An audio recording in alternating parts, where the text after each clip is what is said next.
গেল বৃহস্পতিবার হঠাৎ সামাজিক যোগাযোগ মাধ্যম ব্যবহারে নিষেধাজ্ঞা জারি করে নেপাল সরকার।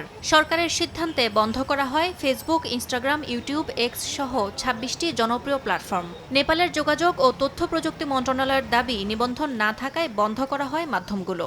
১ সপ্তাহ সময় দেওয়া হলেও নির্ধারিত সময়ের মধ্যে আবেদন করেনি প্ল্যাটফর্মগুলো। অন্যদিকে টিকটক, ভাইবার, উইটক, নিমবাজ ও পোপো লাইভ এরই মধ্যে নিবন্ধিত হওয়ায় চালু রয়েছে। টেলিগ্রাম ও গ্লোবাল ডায়েরির রেজিস্ট্রেশন প্রক্রিয়া চলছে। তবে ১,৩৫,০০,০০০ ফেসবুক ব্যবহারকারী ও ৩৬ লাখ ইনস্টাগ্রাম ব্যবহারকারী এক নিমিষে কার্যত ডিজিটাল বিচ্ছিন্নতায় পড়েছেন।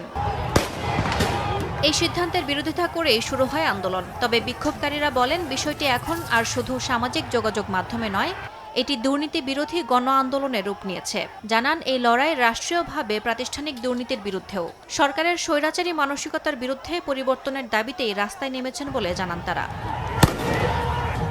যদিও সরকারের দাবি এটি কেবল নিয়মের প্রয়োগ। যোগাযোগমন্ত্রী পৃথ্বী সুব্বাগুরুং জানান, বারবার নোটিশ দেওয়ার পরও কোম্পানিগুলো সাড়া না দেয়ায় এ পদক্ষেপ নেওয়া হয়েছে। কিন্তু মানবাধিকার কর্মীদের মতে এই উদ্যোগের আসল উদ্দেশ্য মত প্রকাশ নিয়ন্ত্রণ ও সমালোচনার কণ্ঠরোধ করা।